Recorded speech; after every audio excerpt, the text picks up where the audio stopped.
Hey, it's the same beat, the same sound. It's a different night. I'm on the road. Uh, don't say anything if I'm wearing the same shirt that you saw me wear last week because I'm limited. I'm on the road. I didn't realize. Anyway, the dialogue is the same awesome content. I can't imagine. I can't even talk about how awesome our guest is tonight. And let me calm down. Yes, I think I'll be all right. It's not Monday night, but it's Tuesday night, 8 p.m. Facebook Live, YouTube Live. How are you?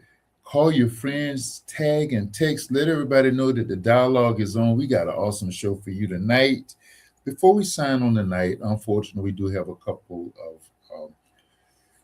of dedications that we're dedicating tonight's 60 minutes to. And the first one is Mrs. Natalia Boyne, Nancy Matea Boyne. She is the was the very eminent vice mayor of Coral Springs, and as most people would tell you, she was well on her way to an awesome political career. Uh, she left us about 2 weeks ago, and she was in less than 48 hours planning to announce her run for Congress that many thought was a cinch that she would be easily elected. And in a very sad situation of what appears to be alleged domestic violence, she left us. And so we certainly dedicate this show to her. Her memorial services will be near the end of the week. And the dialogue sends their love out. Listen, I'm I'm a very close friend of her. Well, I'm in the ministerial fellowship with her father-in-law. Uh, Nancy just suffered, and her family just suffered a tragedy about uh, 5 6 months ago. Her younger brother was a survivor of the Parkland Stroman Douglas shooting, and he died. The depression got the best of him, and he left us in early January. So it's just been a tough year for that family, for the whole Coral Springs and South Florida and the Haitian American community. But uh, our love and respect goes, our love and condolences goes out to their family, two beautiful little 3-year-old twin daughters, and to all of her family and to the whole Coral Springs community. And we thank God for sending such a bright light our way. Her smile is just indicative of just how bright her light was. And secondly, this one kind of hits home. Uh, Jennifer Taylor Coleman left us real early this morning. She and I have had this journey of health, the same health issues, and we returned from a cruise about 6 7 weeks ago, and she had sent a text to me letting me know that she was weakened to the point that she likely would not be able to talk. And she gave me her husband's number to call him to check in on her or to arrange to come by and see her, which thankful I did 2 weeks ago. And her condition worsened.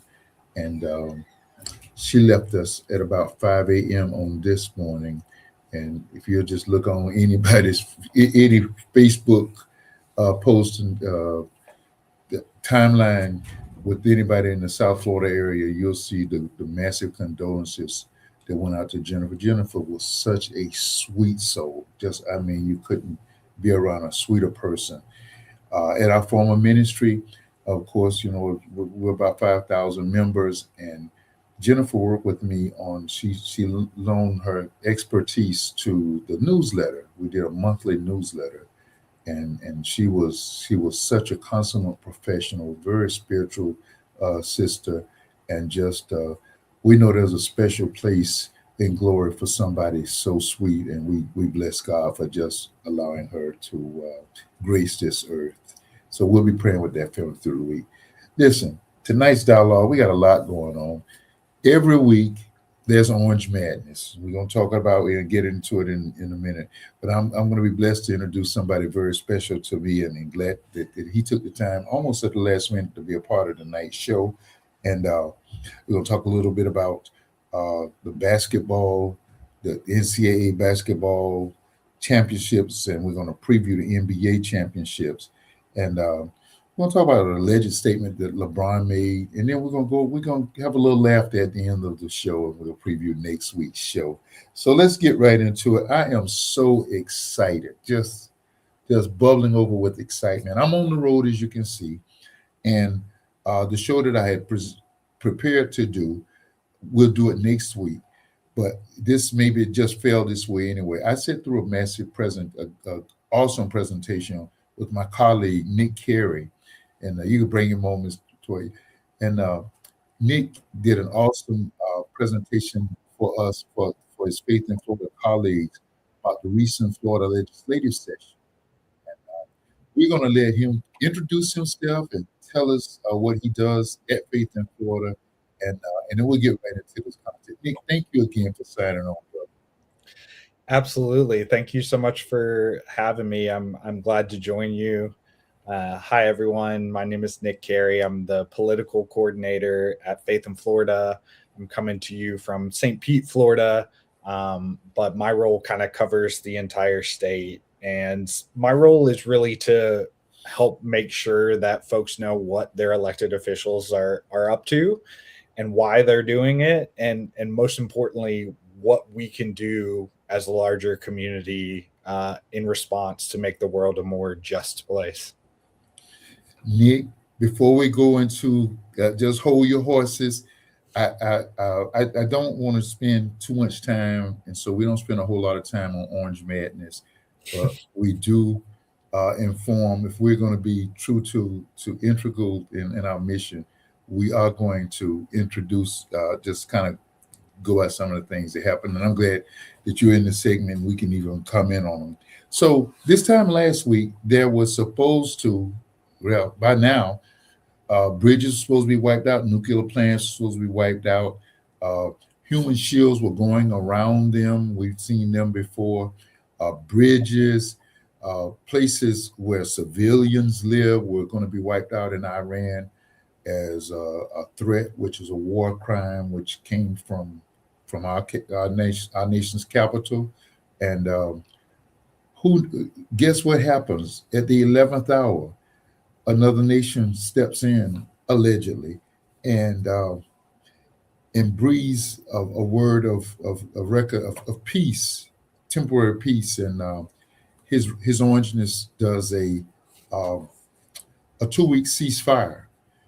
The ceasefire is so much being debated by all of the pundits and the podcasters because nobody wins. Why did we even go to war for the Strait of Hormuz is now being we're having to do a blockade that just started, I think, yesterday, and boy, we're going to come back in this, and this time next week we'll be talking about this again and see if these idle threats. I think there's an acronym that says TACO. Um, I won't call the name, starts with a T. Y'all's president always chickens out. We'll see how this plays out, okay? Nick, you want to respond to this one, to the real content? Yeah. All I gotta say is they got money for wars, but no money for the poor. Please say that. Please say that. And many of you awoke on Monday morning to see the sacrilegious meme that I dare not, I would not waste. Just I don't waste a lot of time on the madness. I just want us to be aware of what's going on. The sacrilegious meme after sparring with the Pope. Who fights with the Pope? What national leader fights with the Pope? After sparring with the Pope, then dressing himself up as the savior, and putting a healing hand, a quote unquote healing hand, on a character who looks like Epstein. Uh, and he finally listened to somebody. He had enough people complaining that he took it down. He did it in the midst of the night. He took it down. Not this morning. We took it down yesterday afternoon at about 5 o'clock. He who tweets all night long, all night long. Social, True Social, his platform is laden with timelines and everything that he did throughout the night. This is y'all better do something about your president. That's all I'm gonna say. And the vice president, who everybody thought was a shoo-in for the nomination, he's had 2 defeats. He goes over, puts his arm on Victor Orban. He gets killed in the election. Is this a good sign for good freedom-loving Americans? Probably is. And then he is handed the role of negotiating peace. In less than 23 hours, he says, no, no mas, it's not happening. He gets on a plane, Air Force Two, and heads back to Washington. Brothers and sisters, all I can say is we got to pray, pray, pray. What say you, Nick? Did you see where he was trying to say that the picture was him as a doctor or a Red Cross worker? It doesn't get more ridiculous than that. I think the fact checkometer says that for every 30 minutes that he speaks, every 1.3 minutes there's an untruth told. I'm surprised it's not more than that. I believe this. I mean, we don't have a whole lot better stuff to talk about. What happened is Dr. Bracey would say in the great state of Florida, but just kind of introduce what you've done for us, and we'll just let you do that. Let me pop in and ask you a question.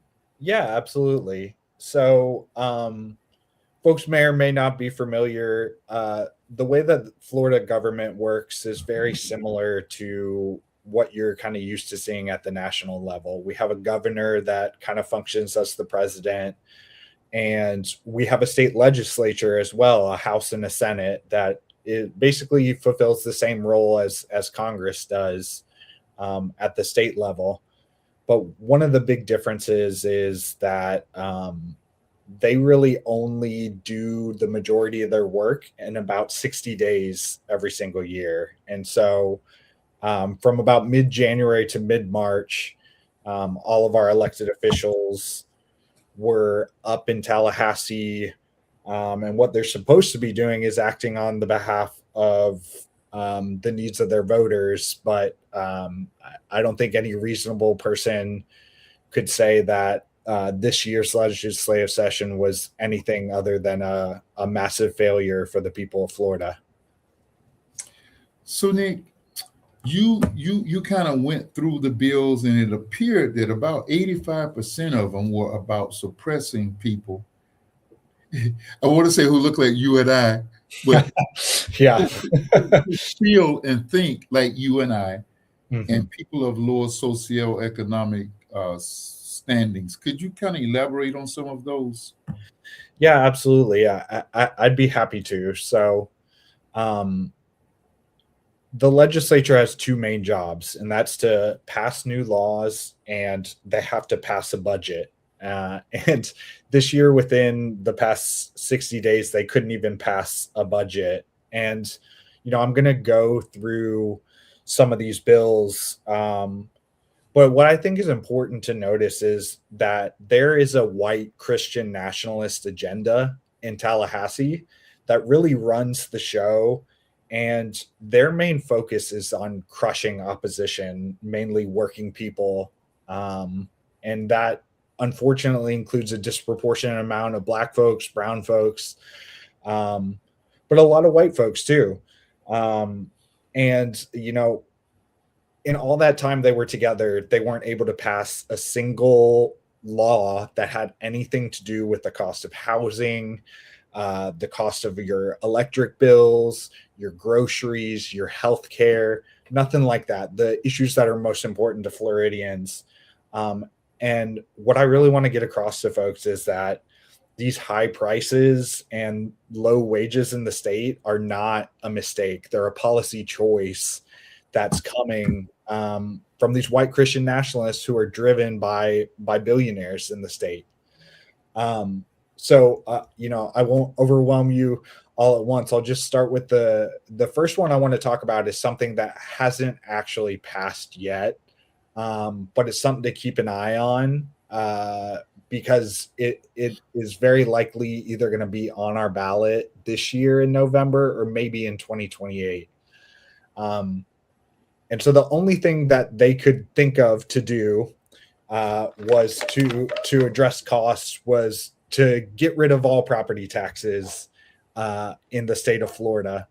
But really, while that can sound good, what that equates to is shifting the burden off of the people with the most money onto the people with the least amount of money in terms of paying for the a number of local government services that we all rely on. You know, you can see about 43% of the local budget comes from property taxes. That's things like parks and libraries, road maintenance, trash and utilities, fire and police, flood prevention, housing, you know, and much, much more. Um, and what I would put to all of you is that the reason that they are going after taxes and not landlords or housing developers or these big grocery corporations is because taxes are the one thing that they can cut costs for that won't make their donors upset with them. um, and besides that, taxes are the investment that you and I spend that actually has the best return on investment, because that money, you know, when you go to Publix or when you're paying your rent or your mortgage company, all that money flows out of the state and up into the pockets of the most wealthy. But taxes are the one thing that actually comes back to us as a community. Um, and then the last thing I'll say about this is that this would just shift an enormous amount of power to the state. You know, I live in a place like St. Pete. I know Dozie lives in South Florida. A lot of these cities in Florida are not always down with the agenda of the governor. And if you take away one of their major revenue sources, they're going to be more reliant on the state government. And so it's a way of the governor really trying to have even more say and power over these local governments that may not always agree with what he wants to do. And of course, that would affect the blue counties all the more, because I know some of them have been resistant to the cooperation with ICE. And our sheriff has gone on record and said he's going to enforce laws and he's not doing anything out of the way. And I think he got a call from the governor, a more or less threatening call. And this is what cutting this. So this is an okie doke. Bottom line, this is an okie doke. If we fall for it and vote it in, then our elected officials and governments, particularly in blue county, will cede power to Tallahassee, who will push their right-wing agenda, particularly the Christian nationalism. Now, what does this? The schools are protected, but at the same time, they're trying to squeeze school systems, local school systems. The kids go to charter schools or Christian schools. Yeah, absolutely. If Toya, if you want to go to the next slide, like I'll talk a little bit about that. What Dozie is referencing is there's a program in the state where basically any resident of the state of Florida can get their tax dollars that would go towards public schools. They can get a voucher that they can then put towards tuition at a private school. And it's really just been a disaster for the public education system here in Florida. About $5 billion in tax money last year were going to private schools that don't have the same set of standards that public education does. And really, it's shown that it's wealthy folks that take advantage of these vouchers. It's not the poor and working folks who are sending their kids to private school. But the reason I want to bring up this slide is like this is another way in which they're attempting to undermine public education, and that's through the teachers unions. It's kind of complicated to explain, but in the last few years, they've really tried to basically put teachers unions out of business, make it harder for these unions that are fighting for better pay, better wages, better working conditions for teachers. And we all know that teachers in Florida don't make anything. Trying to put them under even more pressure. And the way that they're doing that is by changing some of the election laws around union elections. And it means that a majority of all the eligible voters within a workplace would have to vote in favor of keeping their union. It used to be, and like most elections that everyone's used to, it's just the majority of people who show up and vote. But this is treating anyone who doesn't show up and vote as a vote against the union. Now, what the billionaire-backed think tanks that came up with this legislation are saying is that they're trying to protect workers from over-aggressive union bosses. But you can tell that that's a lie because police, corrections officers, firefighters unions are all exempted from this law. Why wouldn't they want them to have those supposed benefits? And the biggest reason why they're doing this is because unions work. And it's what the elites at the top of our political system fear most is organized working people across races, across religions. People in unions represent all sorts of ideologies, but what they have in common is like an economic interest. And it's just shown that unions are effective in getting better wages and benefits for their workers. And they also have an influence on how elections go. Unions spend money on how these statewide and local elections happen. And then just lastly, as I was saying, like if you take out the teachers union, that's just one more strong pillar that is really holding together a crumbling public education system that isn't crumbling because there's anything wrong with it. It's crumbling because they continue to defund our public education system. Nick, did you mention when talking about the teachers union that they have already prohibited payroll deduction for union dues for teachers? Yeah, so that's what they did a couple years ago, and it didn't work as well as they wanted to do in killing the unions. They did two things. First, they made it so that unions had to have 60% of their members pay union dues, or else they had to have an election every single year.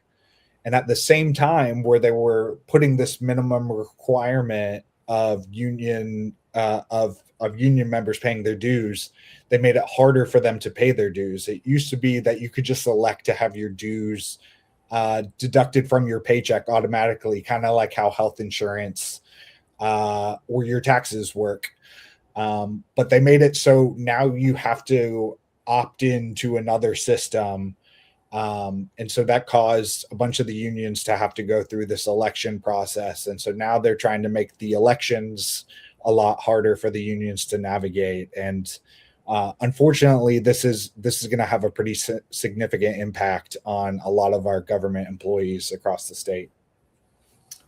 Nick, it's utterly amazing that they're going to such lengths and spending that much time.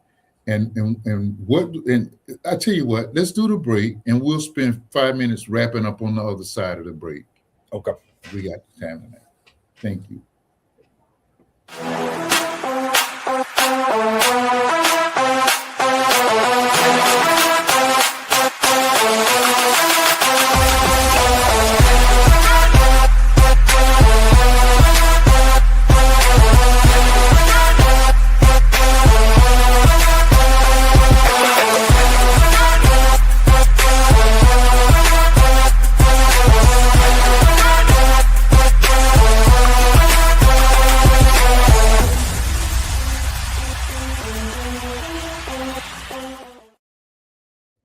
Listen, if you're doing anything at all, if you're doing anything virtual, digital, web building, and you're not doing that awesome team over there at Go Giga X, let me just say you need to contact them right now and let them change. Look how they make these boys do it. Look at the professional job that they do on all of the work that we do.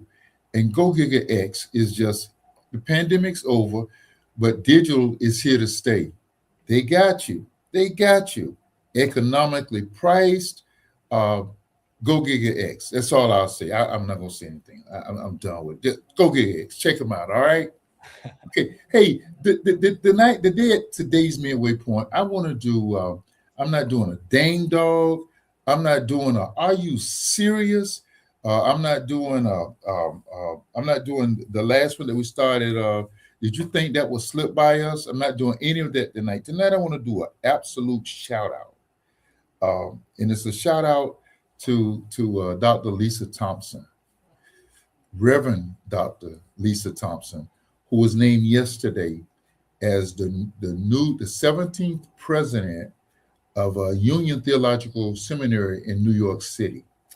Um, she's the first African American female. She succeeds another female, but she's the first African American female to serve in that capacity. And Dr. Thompson is she comes from she's coming from an assignment there at Vanderbilt University. She's taught at a leading seminary. She's an author. She's a writer. She's a thinker. She's a blogger, and she is just going to bring her awesome talents to Union Theological Seminary. Quick joke, a quick laugh about Union. Um, when I was torn between a couple of three seminaries, I really wanted to go to Union, and I met with the esteemed. So Union is known for its quote unquote liberal theology, which many of us subscribe to, and Union has always been fair to African Americans and Hispanic and Asian scholars, which I wouldn't qualify as one of them. I'm African American, but the scholar part would not pertain to me. I had the opportunity to meet with the renowned scholar, Dr. James Cone, who is known as the father of Black theology at Union, and that was a different meeting at his office there uh, in New York City. And I was when I was trying to go to seminary, and he told me after looking over, assessing everything, he said you probably need to do real good on the GRE, the graduate record exam, to get in. That's, as I said, scholars go to Union, which I was not. I was just a theologue.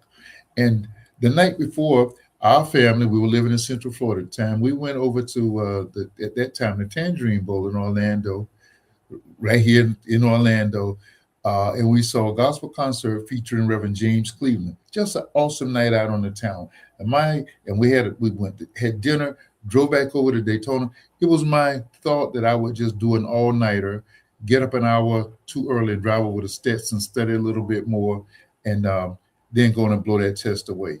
Well, it didn't quite work out that way. I came home and crashed. We went over to Stetson. I went over to Stetson, got up in time, went over there that next morning to do the test. When I saw the test, when I saw the test, when I flipped through a page or two, I very quickly concluded that I was the wisest person outside of, um, excuse me, I was the wisest person outside of the writers of Proverbs to have gone to sleep that night and looked for my secondary choice of seminaries, which I won't call its name. But coming full circle, Dr. Lisa Thompson now is the president of the Union Theological Seminary, and we shout her out on the dialogue. Maybe before she assumes the role, we can get her on for a brief cameo here on the show. But tonight, we just salute you, Dr. Thompson. Okay, excuse me. Nick. Back to as we wrap up the craziness that took place in Tallahassee. Nick, what did they not do that had to be done? They didn't They didn't come up with a budget. They, like I said, they have two jobs. If you want to actually go forward to the last slide, Toya, that'd be great. But what they didn't do is they didn't make a state budget. So any of the things that the state spends its money on, local services, it's the one thing they're required by law to do. And as I said at the beginning, they didn't do anything to raise wages. They didn't do anything to improve the public education system. They didn't do anything to address affordability on any number of issues that they could have. And instead, they just did the bidding of the billionaires who fund their electoral campaigns. There's a number of things because they weren't able to do much during this legislative session that are coming up. They're going to try to gerrymander the maps even further to give more of an advantage for the governor and his allies. They still have to pass a budget. And, as I referenced earlier, they're going to look into some property taxes. But, the biggest thing that I want to leave you with is that it doesn't have to be this way. We're not powerless in this situation. A better world is possible. We can get organized. Talk to your neighbors. Talk to your friends in your congregation. Get connected with Dozie or a Faith in Florida organizer near you. Contact your elected representatives. And then the big thing here, I know folks are probably tired of hearing it, but you got to vote. All 120 members of the House are up for election. Half of the Florida Senate's up for election. The Florida governor's up for election. And that doesn't mention a whole number of local and federal seats that are also up for election here in 2026 in August and November. So make sure that you're getting out there, getting registered to vote if you're not registered to vote. It is the biggest lever of power that we have to directly influence what's happening at our local government. The bills that we talked about, they're trying to take power away from unions. They're trying to cut the services that Floridians rely on. And a number of bills that we didn't even get the chance to get to. They're trying to ban DEI at the local level. Again, to just try and keep us divided and distracted so that we are arguing with our neighbor instead of realizing who the real enemy is. And that's the wealthy and well-connected who are pulling all the strings of our governmental system. Some of the other things that came up is making it more difficult for people to register to vote. You're going to have to go in person and show identification just because they say they're worried about voter fraud when there were actually more people struck by lightning in the state of Florida than there is evidence of people voting illegally in the state. Widespread voter fraud is just not a thing, and it's something that's used to strip away power from Black and brown people, especially working class people. And just the last thing I'll say is they're trying to take away freedom of speech as well. Really taking aim at calling anyone who disagrees with the governor a domestic terrorist and prosecute them.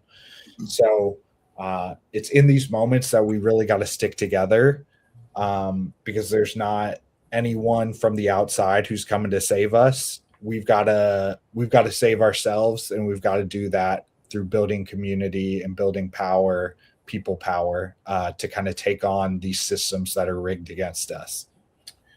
Nick, I can't thank you enough. And you really kind of came on at the last minute. And like I said, I was so impressed with the presentation that you gave to the team last week. And I just couldn't wait to get you on the dialogue. Sorry for the last minute, but thank you for being so available. And I'm going to ask you, do you have any parting words? You're definitely going to be coming back on soon and very soon, as the song would say. Okay, excellent, excellent. I'll just leave you again that, um, me personally, I'm a person of faith, and a lot of times, like the news seems so bleak, and I think we just need to lean in, um, continue to pray, continue to lean on your community, because as I said before, we're not powerless in this fight. A better world is possible. Um, and I believe that God uses us to make that better world. Thanks so much, Nick. Nick is a former organizer, and we Democracy Fellows we're being transitioned into the world of organizing, and we're blessed that Nick serves in the same little sub team with us now, and so people like me will glean as much as I can, because I always kind of envy the work that I saw guys like he and Dylan and Ray and my lead Catrice and others do. And just thank you, Nick, man, and have a blessed rest of the night and week. And thank you so much for coming on and enlightening Dozie Land with us tonight. Of course, thank you for having me. All right, Nick, bless you, man. There you have it. In the great state of Florida, we got a lot of work to do. Okay, there's special sessions that are coming up, the one for redistricting and the one to pass the budget and all of the things that that the legislature is already charged to do. We'll keep you posted here. But when you hear how bad things are, and you heard Nick do an awesome job depicting it, man, make sure everybody in your bloodline, it's not enough that you and your wife or you and your husband, your children, or everybody in your house, make sure that everyone in your bloodline, when they turn age 16, if you have to take them down to the supervisory relations office yourself, make sure everybody is pre-registered at age 16 and then registered. Then they will automatically be registered at age 18 to vote. Thanks again, Nick. Awesome job, and we appreciate it. Let's transition over to sports. We're going to do a Black History moment over near the end of the show in the entertainment block, in the C block. But I just want to mention that last night, just as the show was going off, the men's NCAA championship was taking place, and that was a clash of the Titans, and it looked like that Connecticut might could slide in there and claim a title, which would be 3 out of 4 years. But unlike the other teams that were to succumb to Michigan this year, they did not lie down. There were some moments when the show was moments when the games got maybe a double-digit lead, but they battled always right down, and they got down to where it was a game until like the final 20 seconds. And so let's just look at a little bit of the recap of that game, and kudos to Michigan. The Michigan Wolverines stand atop the college basketball world as national champions as they just wrapped up one of the most dominant seasons in recent memory. The point differential all tournament until this championship game was just blowout after blowout, and it was the same in the regular season. They went 37-3 to cap it off. Yaxel was clearly very, very injured and hampered, but he still played through. Dusty May in his second year at the school. He's declining the UNC job because why leave if you could just win at Michigan? And they're on top right now. Well, Michigan again. Well, awesome. Kudos to the amazing goal for. And if I'm not mistaken, they won a national football championship about 2 years ago, 2 or 3 years ago. So kudos to them. Almost for a wire to wire, at least in the tournament, they went unscathed, and probably their closest match was this title game. And kudos to Connecticut for the game performance that you did after dazzling us with that last second shot against Duke to advance and then to the Final Four, and then getting into the title game and not lying down, but fighting until the bitter end. That's what college sports are about, even in spite of the portal and the NIL. Michigan had a lot of seniors, as did the UCLA girls, but we'll see where they are. Now, kudos to the coach. He was the coach of the FAU team that right out of Boca Raton down here that went on to the Final Four along with the University of Miami a few years ago, 21, 22 maybe. And he was elevated to Michigan, and he passed up the Carolina job. Who passes that job up?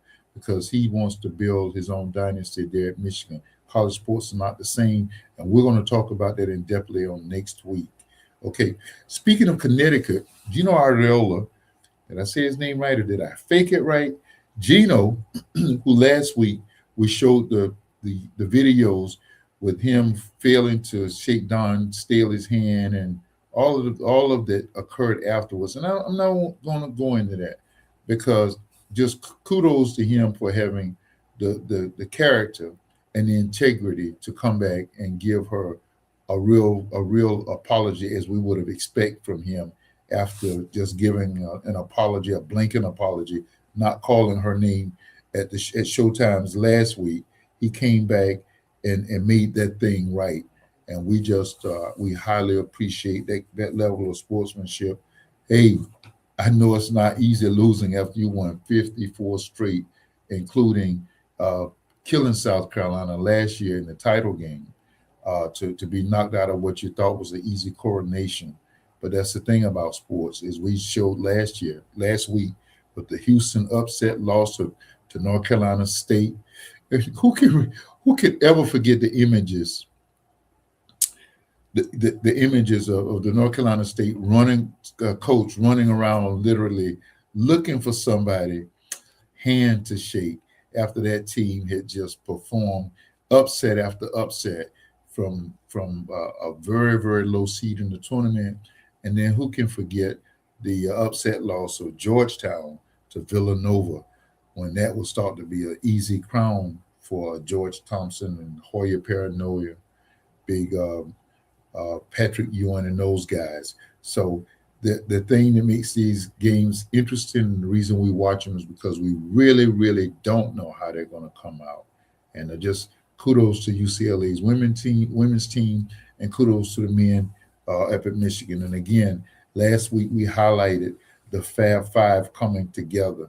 Listen, they are one of the most well-known, though they didn't achieve the ultimate victory. They were in the title game a few times. They never quite pulled off the victory, close games. They were the most flamboyant, skilled, talented, and just to see them come back together after being separated for about 30 plus years, and to be there to cheer Michigan on was a sight to see.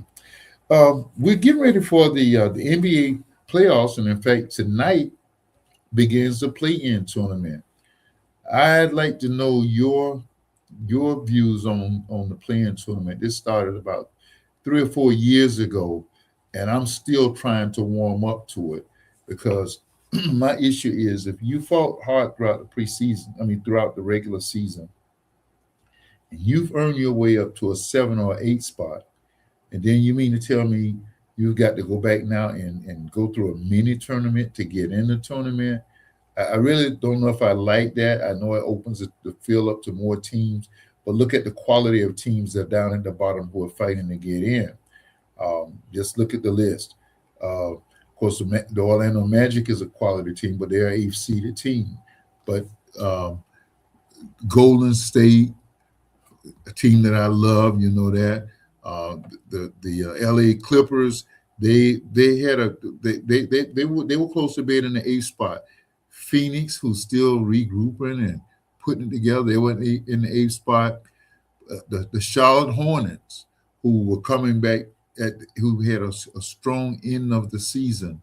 And so I guess the other side of that argument is that it gives these teams who just barely missed out on the playoffs an opportunity to win into the playoffs. Now, I'm going to do my part. I'm probably going to need the help of Chat GPT, but I'm going to do my part to try and explain for everyone who may not know how the playing game system works. It kind of works like this. So the ninth and the 10th seeded team, they play tonight and tomorrow night. The Eastern Conference is tonight, and it's the Miami Heat plays the Charlotte Hornets. In fact, they're playing right now. The winner of that game goes on to play the loser of the 7 and 8 game. They play the loser of the 7 and 8 game. The winner of the 7 and 8 game has a playoff position. The winner of the tonight's winner and tomorrow night's loser will play to secure the 8th spot. Guess where those spots land you? The 8th spot lands you in the Eastern Conference. It'll land you against the Detroit Pistons. I know, Detroit basketball. And Lord have mercy, whoever is in that 8th spot on the West ends up against OKC. Now, let me talk about that little juggernaut of a team, OKC. And probably whoever traded Shea Gilgeous-Alexander from the Los Angeles Clippers about 4 or 5 years ago probably should be out of a job now. He's probably going to be the closest to Jordan if he doesn't suffer a catastrophic injury. He is virtually unstoppable. And in clutch time, that brother is money personified. So I don't expect a whole lot of things that happen between that 8th spot, whoever it is. And now let's look at the Golden State Warriors. They have decided that Steph Curry is not going to play the whole game. He has limited minutes tonight. And I think it's a wise decision because if they win, they'll end up when the full playoff start on the weekend against Oklahoma City. Oklahoma City, y'all, is on a mission. The number 2 seeded team in the West are the San Antonio Spurs with Victor Wembanyama. That team, all they need to do is make up 2 games to overtake OKC for the number 1 seed. OKC saw to it that they held on. They played their starters. They played the minutes, and they played a tough schedule down the line the last 2 weeks of the regular season. But they prevailed with far more victories. They were something like 6-2, I think they were. And that was enough with the losses that San Antonio incurred to remain atop and get that, end up playing that 8th seed. But one of the intriguing, and this is what injuries does in the game. Well, let's look at on the West. Let's look at that 3rd and 6th battle. Those spots are secured already. One of my former favorite teams that still like them, the Timberwolves, Ant-Man, and that group will start out with the Joker in Denver. They defeated them, it was a year before last year. That's going to be some series rather. Probably will go 7 games. Denver has their full array of players, and let me tell you something. When Gordon is well as he is now, and Murray is hitting, and Joker is Joker like he's been the last few weeks, that team can beat anybody. They pushed OKC last year to a game 7, and for a half it was a game, or a quarter, so it was a game, and that was without Gordon. So that's going to be a good series. I think that the Nuggets may be a stronger team, and sadly, the number 6 and the number 5 and the number 4 matchup between Golden State, between the LA Lakers and the Rockets is LeBron is like he was the year that he played Golden State, as they were just coming into their dynasty and all of his players were hurt. And it was he by himself. And we dared to ask the question, should he get the MVP even if they lost as they went on to do. Amazing, just an amazing At age 42, can we expect him to do that? Age 41, 23rd year of his, can we expect him to do it? Well, I tell you what, since both of the other stars went down, both of his stars went down, and he had already kind of taken a back seat. We'll see what he can motivate. Maybe Bronny can come off the bench and give quality minutes. We'll see. We'll be watching that very closely. But if Houston loses to that team, shame on them, because the Lakers are just so depleted. It would have been nice to see what the Lakers would do. We'll update all of the playoffs for next week. If you'll put that up very quickly one more time, I want to talk about, do a little look at the Eastern Conference. The Eastern Conference, I would say, is, I won't say wide open, but Detroit is going to be a team to beat. That's why they're seeded number 1. The number 2 team, a lot of people are thinking that Boston is going to come out of the East, and that's going to be a very close matchup, The Knicks, they're saying if the Knicks don't come, at least win the Eastern Conference Finals this year and get to the finals, then they need to break that team up and make an all-out assault to get Giannis Antetokounmpo, who wants to leave Milwaukee now. And we'll see how that all plays out. But they open up with a tough seed. That number 6 seed is the Atlanta Hawks, who I think has only lost 2 games since the All-Star break also. So we're starting tonight. The playoff tournament starts, the play-in tournament starts tonight and tomorrow. And those 8 seeds will be determined on Friday night, and then on Saturday and Sunday, the playoffs begin. I like the road to the Super Bowl, but this is always my exciting time of year. I'll be giving you updates every week. All right. Just before we leave sports, I wanted to, I don't know if anybody heard this or saw this, and I'm going to handle this very carefully. I've never dealt with this issue on the show. My brother and I have discussed how we would deal with it. But LeBron James apparently said that his daughter would never play in the WNBA. And if you saw the video, girl got skills. She shot a free throw backwards and made it. And but he said his daughter would never go there. One outliner sports commentator whose initials are JW, who picks fights with every legitimate sportscaster, everybody who's doing well, who has a successful TV show, successful podcast, and other things going on. This particular guy, whose initials are JW, has had an issue with. He said that LeBron made that statement because he didn't want his daughter going to that league until it cleaned up its image as far as sexuality. And I want to leave that right there. Inbox me. Chat back to me. I know a lot of you are going to see this show later. Chat back to me and weigh in on that, and we'll talk about that more. And then I'm going to research what I think was LeBron's reason, his Savannah's reason for coming to that conclusion. Listen, right before we go off tonight, I want to do a Black History moment. And I want to shout out brother Charlie Wilson. Charlie, last name Wilson. Yeah. Charlie Wilson was the lead singer for the Gap Band, which consisted mainly of his brothers. They're the son of a preacher, and they're out of Tulsa, Oklahoma.